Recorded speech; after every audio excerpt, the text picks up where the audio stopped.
নমস্কার বন্ধুরা, কেমন আছো সবাই? আমি পরিণীতা। কেমন লাগছে গল্পগুলো নিশ্চয়ই জানাও কমেন্ট বক্সে। সত্যজিৎ রায়ের আর 5টা চরিত্রের মতো গল্পের সংবাদ তারিণী খুড়ো আমাদের সকলের প্রিয়। আজকের গল্প সত্যজিৎ রায়ের লেখা নরেশ সাহেবের বাংলো। শুনতে থাকো। আর হ্যাঁ, গল্প শুরু হওয়ার আগে চ্যানেলটিকে সাবস্ক্রাইব করতে কিন্তু ভুলো না। তোমাদের সাপোর্ট আমার একান্ত দরকার।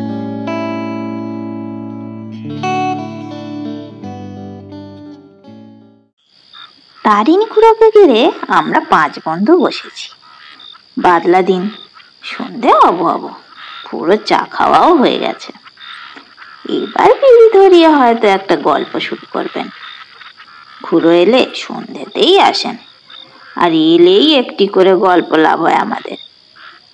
সবই খুড়ো জীবনেরই ঘটনা, কিন্তু সে ঘটনা গল্পের চেয়েও মজাদার। একজন লোকের এত রকম অভিজ্ঞতা হতে পারে সেটা আমার ধারণা ছিল না। খুড়ো বললেন, আমি যে সব সময় চাকরির ধান্দায় দেশে বিদেশে ঘুরেছি তা কিন্তু নয়। মাঝে মাঝে রোজগারের উপর বিতৃষ্ণাও এসে যায়। তখন ঘুরি কেবল ভ্রমণের নেশায়। নতুন জায়গা দেখার শখ আমার ছোটবেলা থেকে। তো সেই ভেবেই একবার গিয়ে পড়েছিলাম ছোট নাগপুর। ও অঞ্চলটা তখনও দেখা হয়নি, আর ওখানেই ঘটে এক আশ্চর্য ঘটনা। সেই গল্পই আজ তোদের বলবো। খুড়ো বিড়িতে একটা লম্বা টান দিয়ে তার গল্প শুরু করলেন। আমি তখন হাজারিবাগে একটা হোটেলে আছি, নাম ডিলাক্স হোটেল, কিন্তু ব্যবস্থা চলনসইয়ের বেশি নয়। তো তাতে কিছু এসে যায় না, কারণ ব্যক্তিগত স্বচ্ছন্দটাকে আমি কখনো খুব উঁচুতে স্থান দিই না। নানান অবস্থার সঙ্গে নিজেকে মানিয়ে নেওয়াটাই আমার অভ্যেস। হাজারিবাগে কাউকে চিনি না, সেটা আরো ভালো লাগছে, কারণ মাঝে মাঝে একটা অবস্থা আসে যখন পেঁচাল পারতে একদম ভালো লাগে না। চুপচাপ একা একা বিছানায় শুয়ে কল্পনার স্রোতে নিজেকে ভাসিয়ে দিতে ইচ্ছা করে। তবে এটাও ঠিক যে ভারতবর্ষে এমন জায়গা নেই যেখানে বাঙালি নেই। বিশেষ করে হাজারিবাগে তো বিস্তর বাঙালি। তাদের মধ্যে এক আধজনের সঙ্গে যে আলাপ হয়ে যাবে তাতে আর আশ্চর্য কি। যার সঙ্গে প্রথম আলাপ হলো তার নাম অর্ধেন্দু বোস। ইনি ইতিহাসের লোক। পাবনার একটা জমিদার বংশ, হালদার বংশ নিয়ে পড়াশোনা করছেন। ইচ্ছে আছে বইও লেখার। এই বংশে নাকি অনেক বাঘা বাঘা চরিত্রের পরিচয় মেলে। এদেরই এক আদি পুরুষ, নাম রামগতি হালদার। রামমোহনের নাকি খুব কাছের লোক ছিলেন। তাছাড়া এর পরেও নাকি বেশ কিছু সমাজ সংস্কারক নির্ভীক চরিত্রের পরিচয় নাকি এই বংশে মেলে। আমি ভদ্রলোককে জিজ্ঞাসা করলাম, এই পরিবার সম্বন্ধে লিখতে আপনার হাজারিবাগ আসতে হলো কেন? ভদ্রলোক বললেন, 19 শতাব্দীর মাঝামাঝি এই পরিবারের একজন নাকি হাজারিবাগে একটি বাড়ি করেন। সে ছুটি কাটানোর জন্য না অন্য কোনো কারণে সেটা এখনো বুঝতে পারিনি। এই বিশেষ ব্যক্তিটির নাম ছিল মহেশ হালদার। এই মহেশ হালদার অব্দি আমি হালদার বংশের ইতিহাস পাচ্ছি, যদিও এর সম্বন্ধে অনেক কিছুই জানতে বাকি আছে। এরপরে সব যেন কেমন ব্ল্যাঙ্ক। আমি জিজ্ঞাসা করলাম, এর হাজারিবাগের বাড়িটা আপনি দেখেছেন? অর্ধেন্দুবাবু বললেন, দেখেছি, কিন্তু সেখানেও একই রহস্য। এই বাড়িটাকে এখানকার সকলেই উল্লেখ করছেন নরেশ সাহেবের বাংলো বলে, অথচ মহেশ হালদার যে বিয়ে করেছিলেন সে খবর আমি পেয়েছি, কিন্তু মহেশ হালদারের পরে বংশটার যে কি হলো সে খবর পাইনি। সম্ভবত মহেশবাবু নরেশ সাহেবকে বাংলোটা বিক্রি করে দেন কোনো কারণে। কলকাতায় এদের আর কোনো বংশধর নেই? আমি জিজ্ঞাসা করলাম। অর্ধেন্দুবাবু বললেন, মহেশ হালদার ছিলেন তার বাবা যোগেশ হালদারের একমাত্র সন্তান। তাই তার যদি আর ছেলে পিলে না থাকে তাহলে হয়তো হালদার বংশ মহেশেই শেষ হয়ে গেছে। প্রশাখা আর কোথাও আছে কি জানা নেই, কিন্তু আমি শাখাতেই ইন্টারেস্টেড।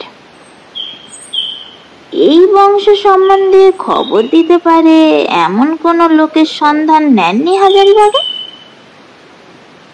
এখানে এক ভদ্রলোক আছেন, আজন্ম এখানেই বাস। তার বয়স 90, নাম কালীকিঙ্কর বাড়ুজ্জে। একবার ভাবছিলাম তার কাছে গিয়ে জিজ্ঞাসা করব। তা চলুন না, আজ বিকালেই যাওয়া যাক। কালীকিঙ্কর বাবুকে সকলেই চেনে, তাই তার বাড়ি বার করতে বিশেষ অসুবিধা হলো না। গিয়ে শুনি ভদ্রলোক বৈকালিক ভ্রমণে বেরিয়েছেন। বুঝে দেখ কিরম স্বাস্থ্য, 90 বছরেও বিকেলে হাঁটা চাই। আমরা একটু অপেক্ষা করতেই ভদ্রলোক এসে পড়লেন। আমরা নিজেদের পরিচয় দিলাম। ভদ্রলোক বললেন, আমার কাছে তো অত কেউ একটা আসে না, আপনাদের কি কোনো প্রয়োজন আছে বুঝি? আপনি ঠিকই ধরেছেন, বললেন অর্ধেন্দুবাবু। আমি পূর্ববঙ্গের এক জমিদার বংশ নিয়ে রিসার্চ করছি, হালদার বংশ। তাদের একজন ঊনবিংশ শতাব্দীর মাঝামাঝি হাজারীবাগে একটা একতলা বাংলো বাড়ি করেছিলেন। সেই বাড়িকে এখানকার লোকেরা নরিস সাহেবের বাংলো বলে। ও তাই বলুন, ও সব হালদার ফালদার জানি না, তারা এখানে এসে থাকতে পারেন। আমার যখন 7 কি 8 বছর বয়স, তখন আমি নরিস সাহেবকে দেখেছি ঘোড়ায় চড়ে বেড়াতে যেতে। আমায় দেখে মাথা হেঁট করে গুড আফটারনুন বলতে। তবে তার শেষটা জানেন তো? আমরা দুজনেই মাথা নেড়ে বললাম জানি না। ভদ্রলোক আত্মহত্যা করেন, বললেন কালীকিঙ্কর বাবু। কারণ জানা যায়নি, লোকে বলে বাড়িটা নাকি হানা বাড়ি, সাহেবের ভূত দেখা যায় এখনো। আমি অবশ্য দেখিনি। খুব জবরদস্ত সাহেব ছিলেন নরিস সাহেব। তার বাড়িটা কোথায় গেলে দেখা যায় বলতে পারেন? বাড়িতে কাছেই। কালীকিঙ্কর বাবু আমাদের রাস্তা বাতলে দিলেন।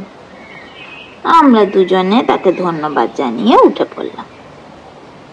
রাস্তায় বেরিয়ে এসে অর্ধেন্দু বাবুকে বললাম, আপনি এতদিন সে বাড়ি দেখেননি? ভদ্রলোক বললেন, দেখেছি বই কি, কিন্তু লোকে ঠিক বলছে কিনা একবার যাচাই করে নিলাম।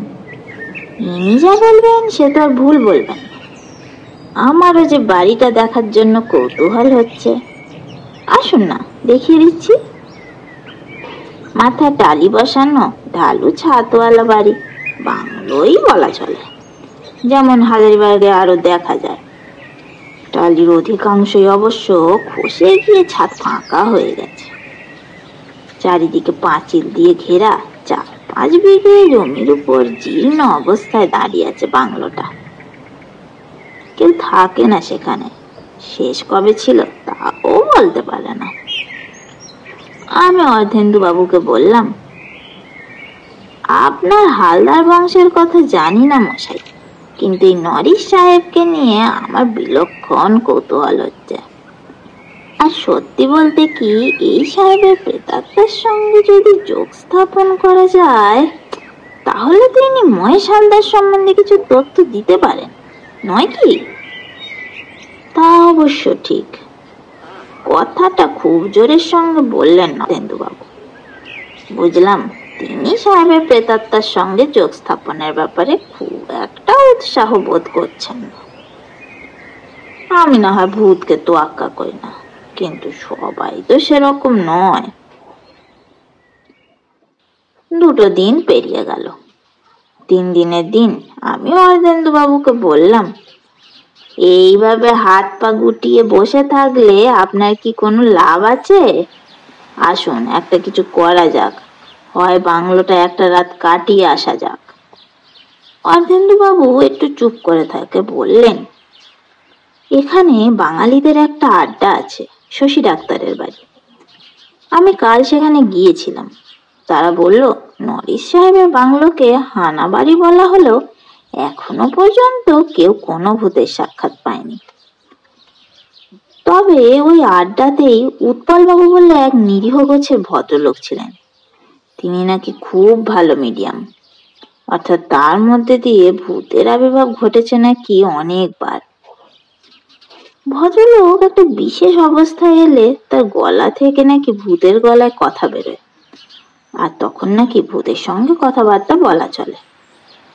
অন্ধকার ঘরে টেপায়া টেবিলের উপর হাত রেখে নাকি ব্যাপারটা করতে হয়, কিঞ্চিৎ সময় সাপেক্ষ। আমি বললাম, দেখুন কি রকম যোগাযোগ, এই মিডিয়াম পাওয়া কিন্তু সহজ ব্যাপার নয়। আপনি উৎপলবাবুকে বলুন আমরা কালই রাত্রে বসছি। টেপায়া টেবিল জোগাড় করতে পারবেন? আমার হোটেলের ঘরেই তো একটা আছে। তাহলে তো কথাই নেই, আসুন লেগে পড়া যাক। অর্ধেন্দুবাবু শশী ডাক্তারের আড্ডায় নিয়ে গিয়ে আমার সঙ্গে উৎপলবাবুর আলাপ করিয়ে দিলেন।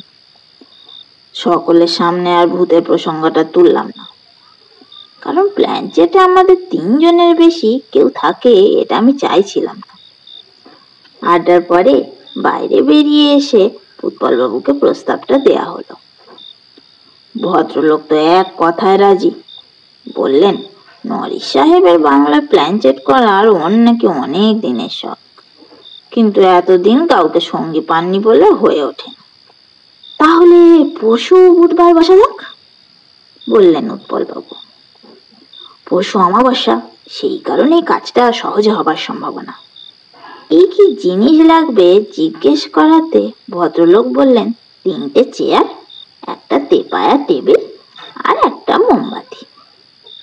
মোমবাতিটা লাগবে কাজ শেষ হয়ে যাওয়ার পর।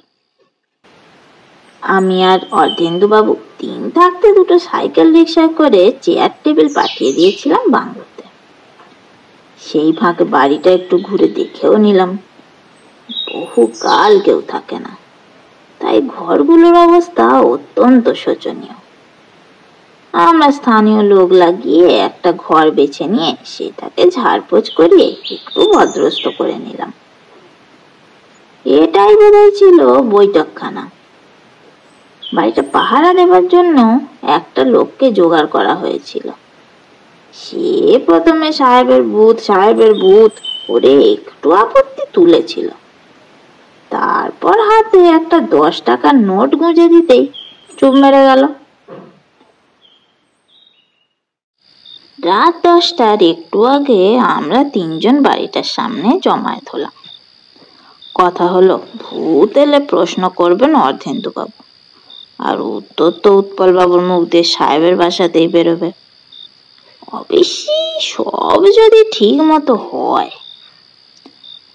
অর্ধেন্দুবাবু ইংরেজিটা মোটামুটি ভালোই বলেন, সেদিক দিয়ে সুবিধাও আছে। উৎপলবাবুকে দেখলাম সঙ্গে করে একটা কৌটো এনেছেন। জিজ্ঞেস করাতে বললেন, ওতে কর্পূর আছে, প্ল্যানচেটের ব্যাপারে খুব সাহায্য করে। মোমবাতির আলোয় সব তোড়জোড় হলো। 3 জনের তেপায়া টেবিলের 3 দিকে বসে টেবিলের উপর হাত উপর করে রাখলাম। তারপর বাতি নিভিয়ে চোখ বন্ধ করে সাহেবের চিন্তায় মগ্ন হলাম। গাছপালায় ঘেরা বাংলো, বাইরে বাতাস দিচ্ছে, তার ফলে মাঝে মধ্যে পাতার শোঁ শোঁ শব্দ পাচ্ছি। কিছুক্ষণ পর বোধহয় বাতাস থেমে যাওয়ায় আর কোনো শব্দ পাওয়া গেল না। অমাবস্যার রাত, তার উপরে আকাশে মেঘ, রাস্তায় আলো নেই যে জানলা দিয়ে ঢুকবে, তাই ঘরের ভেতর দুর্ভেদ্য অন্ধকার। কতক্ষণ এইভাবে ছিলাম জানি না। হঠাৎ অনুভব করলাম টেবিলটা মৃদু মৃদু নড়ছে। সেটা একটু বেড়ে যাওয়ায় খটখট শব্দ শুরু হলো। আমি জানি এ ধরনের প্ল্যানচেটে সেটা ভূত নামার লক্ষণ। আমরা টেবিলের উপর থেকে হাত সরাচ্ছি না, কিন্তু বেশ বুঝতে পারছি হাত আর অনন্যে। টেবিলের সঙ্গে সঙ্গেই উঠছে নামছে।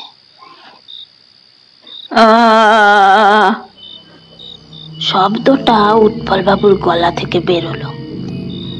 আগে থেকেই অর্ধেন্দু বাবুকে বলা ছিল। উনি কাঁপা গলায় প্রশ্ন করলেন, ইজ এনিওয়ান হিয়ার? উৎপল বাবুর মুখ থেকে সম্পূর্ণ স্বাভাবিক গলায় উত্তর এলো, yes. Who is it? My name is Naresh. বাকি কথাও ইংরেজিতেই হলো, এবং নরিশ সাহেবের ইংরেজি যাকে বলে বেশ চস্ত ইংরেজি। আমি কথোপকথনটা মোটামুটি বাংলাতেই বলছি।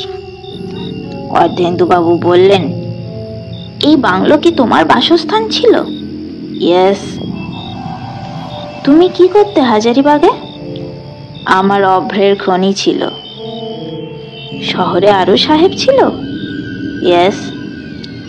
অভ্রের খনির মালিকদের একটি ক্লাব ছিল, ভিক্টোরিয়া ক্লাব। আমি সেই ক্লাবের সভ্য ছিলাম। এই বাড়িতে তোমার আগে হালদার বলে একজন ছিলেন? হ্যাঁ, ছিলেন। তিনি কি এই বাড়ি তোমাকে দিয়ে যান? হ্যাঁ। তারপর তিনি কোথায় যান?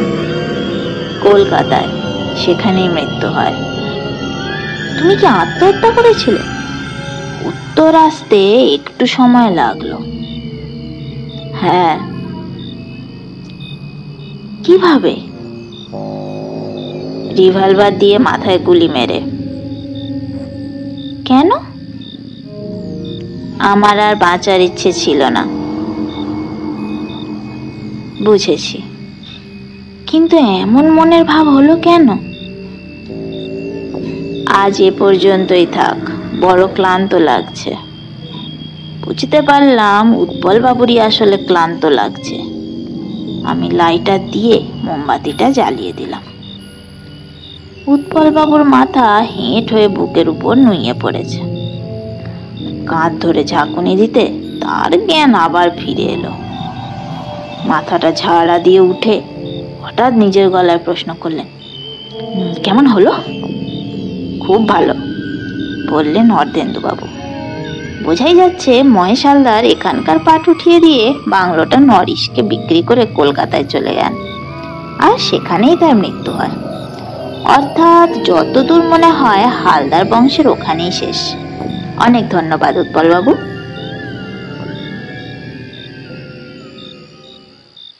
আমার মনে কিন্তু একটা খটকা লেগেছে, আর যেটা আমাকে ভাবিয়ে তুলল। নরিশ সাহেবের মৃত্যুর কারণটা ঠিক পরিষ্কার হলো না। আমার এখন হালদারের চেয়ে নরিশের উপরেই ঝোঁকটা বেশি। অবশ্যই উৎপল বাবুকে যা যা প্রশ্ন করা হয়েছে তার উত্তর তিনি ঠিকভাবেই দিয়েছেন। আমি রাত্রিরে অনেকক্ষণ ধরে এই ব্যাপারটা নিয়ে ভাবলাম।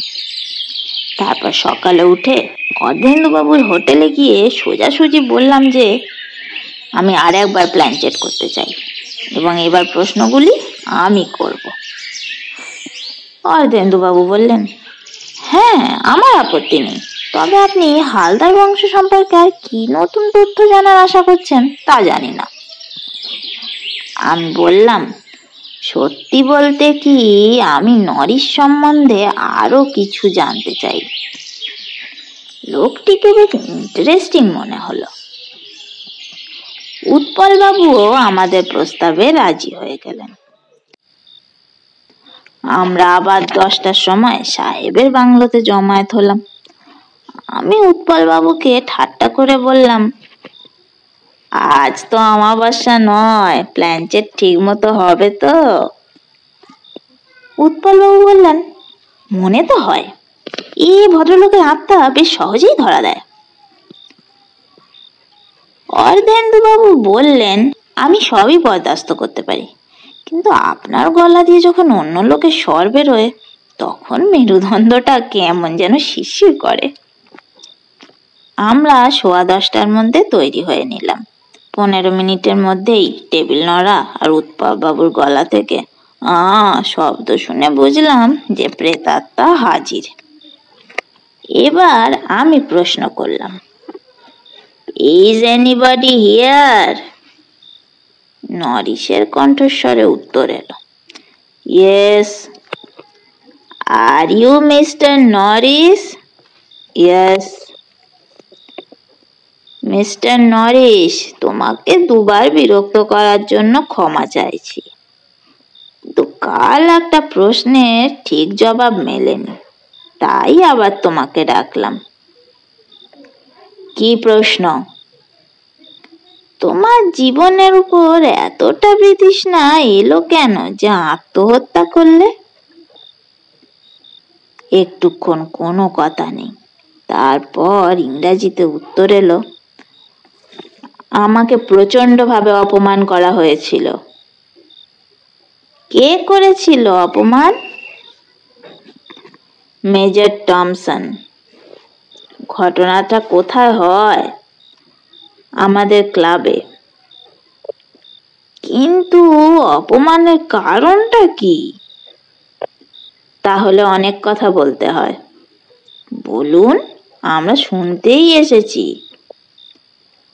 আমি এক বেয়ারাকে একদিন হিন্দিতে একটা কথা বলেছিলাম, সেটা মেজর টমসন শুনে ফেলেছিলেন। তাতে কি হলো? তাতে তিনি বুঝে ফেলেছিলেন আমি সাহেব নই। আপনি সাহেব নন? না, তবে আমার চেহারায় সাহেবের সঙ্গে কোনো পার্থক্য ছিল না। আমার চুল ছিল কটা, চোখ নীল, আর গায়ের রং সাহেবের মতো ফর্সা। আমি মিশনারি স্কুলে পাদ্রীদের কাছে ইংরেজি শিখেছিলাম। সেই ইংরেজি শুনে আমার চেহারা দেখে কারুর বোঝার সাধ্য ছিল না যে আমি সাহেব নই।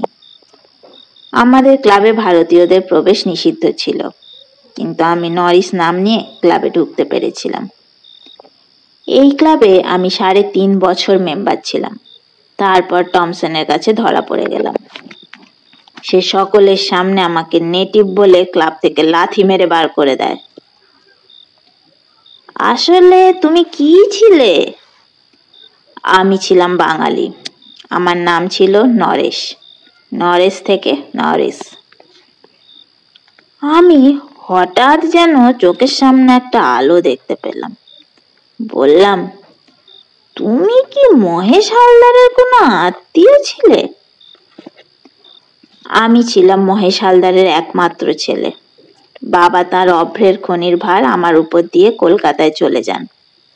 সেইখানেই তার মৃত্যু হয়। আমি বিয়ে করিনি। আমি হালদার বংশের শেষ প্রতিনিধি। বাকি কথাটা নরেশ বাংলাতেই বললেন। আজ তাহলে আমি আসি, কারণ এ ধরনের কথোপকথন আমার পক্ষে বড় ক্লান্তিকর। আপনাকে অশেষ ধন্যবাদ। আমারও অনেক হালকা লাগছে। একদিন পর বাংলা বলে আরাম পাচ্ছি।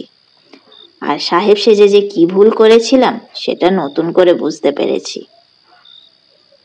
মোমবাতি জ্বালিয়ে দিলাম। এখন আর আমার মনে কোনো খটকা রইল না। আর অর্ধেন্দুবাবুর হালদার বংশের ইতিহাসের শেষ পর্ব শেষ হলো। তবে এটাও বুঝতে পারলাম যে উৎপল বাবুকে না পেলে মিস্টার নরিসের রহস্য রহস্যই থেকে যেত। কেমন লাগলো আজকের গল্প? চটপট জানাও কমেন্ট বক্সে। ভালো লাগলে লাইক আর চ্যানেলটাকে সাবস্ক্রাইব করতে ভুলো না। দেখা হচ্ছে খুব তাড়াতাড়ি পরবর্তী গল্পে। ততক্ষণ ভালো থেকো, ভালো রেখো।